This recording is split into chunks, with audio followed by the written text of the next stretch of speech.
It's me, Olga Yaroshevsky, CoinsBank Blockchain Cruise, and I'm here with Michael Terpin.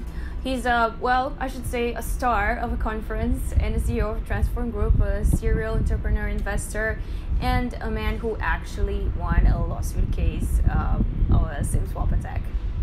Right? I got a judgment, yes.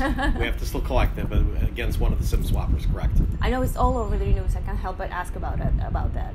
So we had a presentation yesterday, how to survive a SIM swap attack. Mm-hmm. But you were actually a very good example of how to deal with a SIM swap attack eventually. Right. So what happened? How did you find out who attacked you? Well,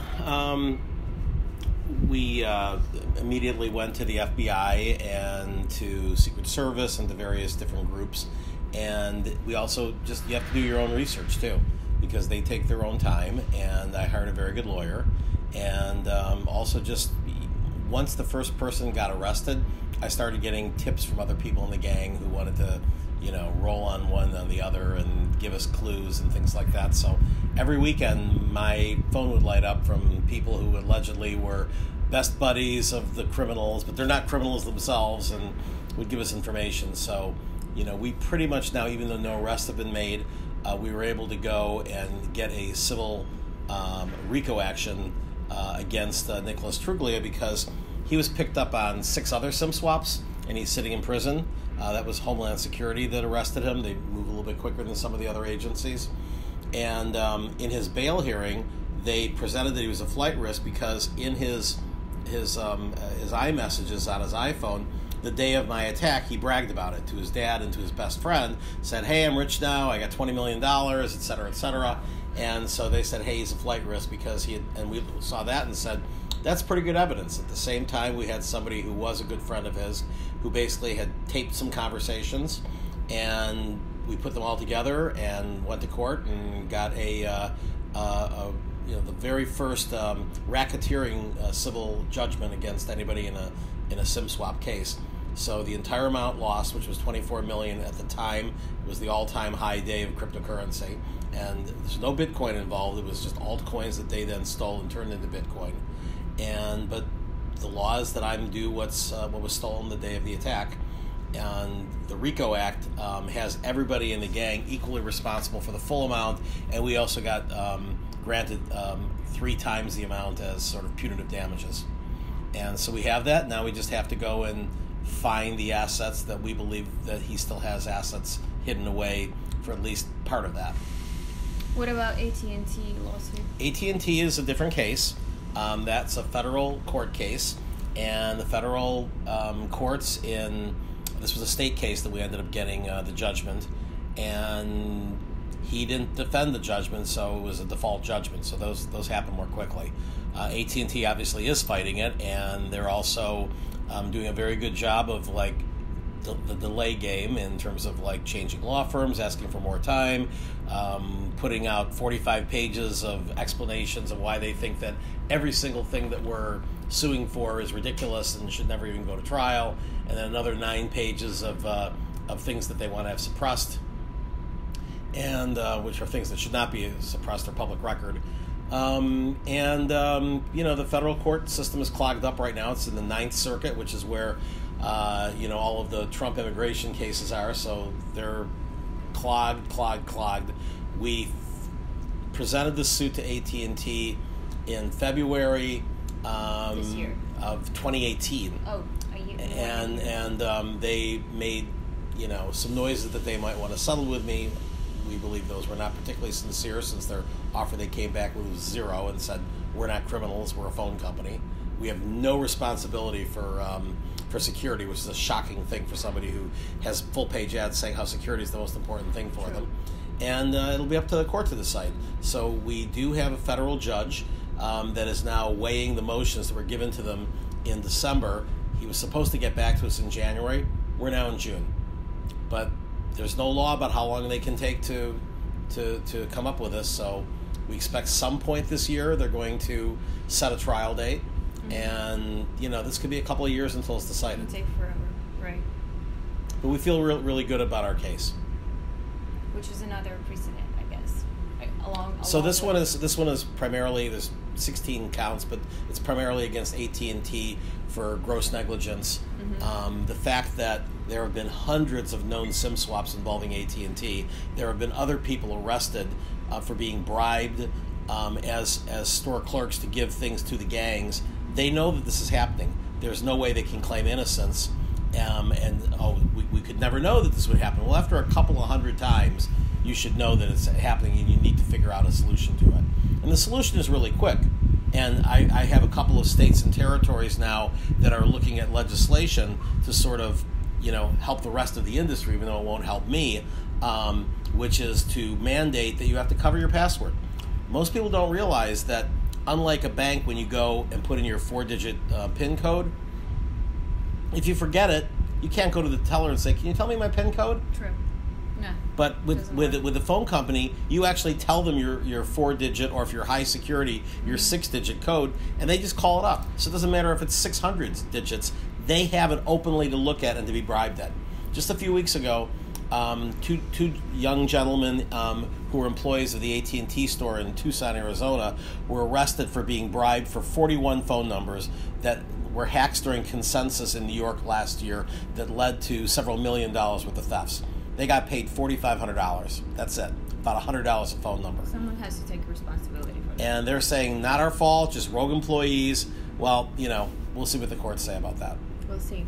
So back to your presentation, the alphabet soup, or like the title though. So ICOs have shown their flaws, obviously, over the time. What about SDOs and IEOs and NFTs? What do you see as a flaw for this? So first of all, ICOs are not all flaws. I mean, Ethereum, went out, found the community, raised money at 30 cents per token. I disagree with the presentation that the lawyer gave today, saying that it's clear that Ethereum was a security. They have not said that. They say it may have been a security. The SEC has been very careful not to say anything definitive, and because they could be held accountable to that later. And I think they're being very irresponsible in not having public hearings and making laws. It would be, for example, if the FHA said, "Well, we're going to give you a mortgage. We're not going to tell you what it takes to get foreclosed. Just don't do bad things." And the bank might foreclose on you if you're a little bit late. They might not foreclose it. Who would buy a home if you didn't know what the rules were? And the SEC should make rules. They can be very strict rules. They can be very loose rules, but they need to make rules. That's what they are. They're a regulatory body. And, ICOs have been out for 6 years now, and they still haven't even had public hearings. They've simply gone out and made statements saying, well, this might be the case, but consult your attorney. And then they don't give the attorneys any further guidance.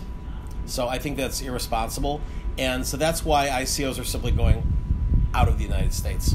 So to say that ICOs have their flaws, startups have their flaws. I don't think that the failure rate of ICOs was any more than your typical Silicon Valley startup, which is 95%. Well, after all, what would everyone still say? If they hear the word ICO, it's all associated with anything scam, not very, not very honest, not very regulated stuff. No one wants to hold an ICO. But that's not the truth. So we worked with 115 ICOs, Ethereum, Neo, Quantum. I mean, these are all legitimate companies that went and billed their promises. There was a really bad study that got picked up by media, and I blame the media for not doing their homework on this. It was a study that said 87% of all ICOs were scams. Do you know what? First of all, it was a brand new group that had never put a report out before. This is the first thing they put out. They had no background in being researchers. And their basis for saying 87% were scams, they looked to see if they were tweeting anymore. If they weren't tweeting, they figured they ran away with the money. Okay. It's ridiculous. Your use of Twitter, some of these were in foreign countries that don't even use Twitter. They were using Instagram or Telegram or whatever. To say that anybody who's not tweeting ran away with the money is ridiculous. So the percentage of... But a lot of people ran away with the money. No, if you look at a percentage of the overall market of what was raised, it was a very small percentage. There was $18 billion worth. EOS did not run away with the money. Telegram did not run away with the money. So you're talking about, yes, there are some bad actors, and some of them have been arrested for that. But if you look at the stock market, I mean, Bernie Madoff was the head of NASDAQ, and he ran off with the money and got arrested. True. So I don't believe that the percentage of scams in ICOs, even at the height of its popularity, was much higher than in, say, penny stocks or in, all sorts of other markets where any market is going to have bad actors. The fact is that, yes, ICO sounds like a bad thing right now, but .com sounded like a bad thing that nobody would ever want to touch in 2000, 2001. It didn't stop Google from going public. It didn't stop Facebook from going public. They didn't call themselves Google.com, but, .com simply was a nickname for the consumer internet. ICO is simply a nickname for a community-generated token sale. And so I think that ICOs will continue to be a large part of community funding. They just probably won't call them ICOs. I mean, what is an IEO? An IEO is an ICO that has an exchange involved. And there's already $1.5 billion. And then non-IEOs, even in the worst quarter of recent memory, the first quarter of 2019, there was $180 million of completed ICOs. That's not a dead market. It's just that basically none of them were in the United States, because the U.S. has basically just made it impossible to do business without an unreasonable amount of risk. So people are going to new jurisdictions, which are being set up every day specifically for ICOs. Bermuda, San Marino, Bahamas. I mean, these are all jurisdictions, Singapore, Malta, that are encouraging ICOs. They're even calling them ICO legislation. So I don't think that ICO is a bad word, and I don't think ICOs are going away. They may start being called just token generation events or open blockchains or whatever. It's just semantics. It's still the same thing, which is a community-based fundraising effort of the token itself, not of equity in the company. Tokenization and decentralization. There's a strong opinion in the community that in most of the cases, tokenization is not even, justified. Why would you tokenize art? Why would you tokenize, collectible things, right? Why would you tokenize this or that? It is absolutely justified in most of the financial services, right? But in a non-financial services, do you think, what is the criteria of a tokenization when a startup has to prove to investors and the whole community that they actually need tokenization in their business model? Supply and demand. If nobody needs it, then the company won't get funded. And when you say the community, you're talking about the old school Bitcoin community, which reminds me a lot of the netizens back in the 90s. So in the mid-1990s, when the internet was first getting out, there were these people that called themselves the netizens. They were the protectors of purity.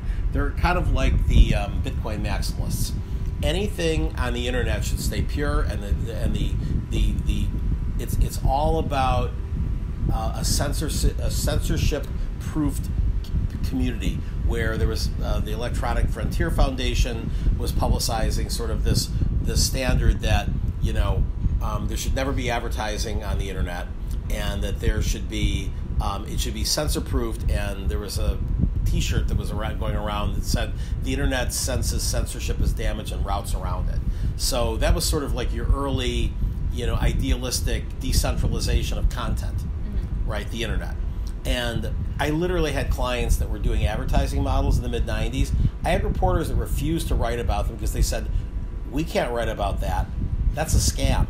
Putting advertising on the internet is immoral. Well, look today, what's the biggest uses on the internet? I mean, right. Facebook and Google, are probably the vast majority of and people said that e-commerce would never work on the internet. So things change quite a bit over a 20-year period. And I think that you're not going to recognize the blockchain of 2040 versus the blockchain of 2020. I assume you have gone through a lot of projects, like a million projects. Well, not a million. We worked with over 250 companies, and about 115 of them were ICOs, but we also worked with exchanges. We worked with Bitrix's agency of record for 3 years. We worked with Kraken in the early days. We worked with CoinBank. We've worked with a number of mining companies like Avalon and KNC Miner. So we've worked with not just tokens, but we've worked with a broad spectrum of companies in the blockchain sector. Other than fintech, what other blockchain applications do you think will succeed? I'm talking health tech, digital ID. Anything that can be tokenized and to the value of the consumer, will be. I mean, my original co-founder at BitAngels, David Johnston, had this thing called Johnston's Law, which is anything that can be decentralized will be decentralized. I guess my corollary to that law is anything that can be tokenized will be tokenized. And I think that, for equities, there's no particular reason why people had to be running around in the bowels of the New York Stock Exchange handing pieces of paper to each other. And yet they said, oh, no, it's a trust thing. They're not going to trust anything electronic. Well, that's gone now. It's all electronic. There's not little guys handing pieces of paper. I remember when that was a thing, and standing, in the breakfast room of the New York Stock Exchange member lounge, and watching these little guys work up a sweat and like have heart attacks on the thing, like, oh, my bid, no, my bid's higher. Well, now obviously you can see that it's much simpler to do that with electronic trading, and in the same way, you're going to find that the electronic trading on the NASDAQs, where you don't even know who your shareholders are, and everything goes through a whole series of very arcane devices. Like in the United States, nobody actually owns stock. It's all owned by one group called Seed and Company that basically owns it, and they lend you the stock to go and buy and sell to someone else, and then they own it still. And they're able to do things with it when you don't have it. And it allows naked short selling. It allows all these different things. In a better scenario, we just have to simply convince the regulators and convince the companies. I mean, wouldn't Apple like to know who owns their stock? They don't know that now. If it was tokenized, they would know it. They would know. And they would also be able to go and instantly go and trade stock, and you'd be able to see who sold it to whom and what the circumstances were. You'd be able to call out people who were doing, jumping in front of trades with high frequency trading. All this stuff will be improved by tokenized securities in the equities market. But there's a lot of people who like having 3-day float. They like making money with your money. And so it's inevitable, I think, that most stock markets will move to having optional tokens, and then that'll eventually be the mainstay. But it may take 10 years. 10 years? I think so. Okay. Looking forward to it, by the way. Yeah. And which project impressed you the most in the recent, let's say, couple years? Wow. Blockchain-based solution or the company, or just a solution? I mean, there have been a number of ones that have impressed me. Pick two. Okay. These are ones that I've worked with, so I'm closest to them. One would be Wax. Mm-hmm. Wax was able to take a company that was doing a couple of $2 billion a year in old school marketplace services for digital skins, mm-hmm. and tokenize that and eliminate, in some cases, 50% fees that people would be paying between credit card fees on the buyer's end. Say somebody wants to sell a digital sword from South Korea and they're selling to someone in Norway. They would have really high rates because they're digital goods of credit cards on both ends, and then they would have to pay sometimes up to 40% cross-border fees. So your $10,000 sword all of a sudden has $5,000 in credit card and inter-border fees. By just making it end-to-end using the Wax token, it's zero. Mm-hmm. And so that's a real use case. And as a result, they're one of the most widely adopted tokens out there now. And they literally got to the point where the Ethereum blockchain wasn't even able to handle them. And now they're moving over to EOS. Mm. And we're still in the early days in terms of Brandon from Skycoin said that pretty much in the future everybody's going to have their own blockchain, and I think that's true, because that way you're able to go, and Skycoin already works with multiple different blockchains that they're able to go and give everybody their own blockchain. What about the Gartner research, the latest one, where they said that I think 70 or 80% of most blockchain solutions will be out of date by 2021 and will have to be replaced by newer ones? So we're in the early days, right? So if you look at, I would compare where we're at right now to maybe about 1994, 1995 in the internet. Mm-hmm. Back then, the leading search engine was Lycos. It was a college project out of the University of Pittsburgh. It then went and became a $12 billion public company. Now it's out of business. Google smashed everybody, and they didn't even, they were like in junior high when this thing was out. I mean, they were in high school. And so, you have in the early stage of any technology several rapid cycles of creation and destruction.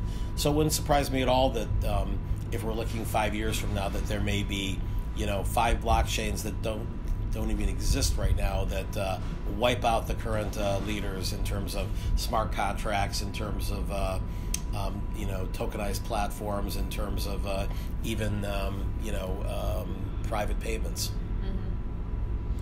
But bluebirds and happy future, right? Exactly. Okay, thank you so much, Michael. Okay. Thank you so much.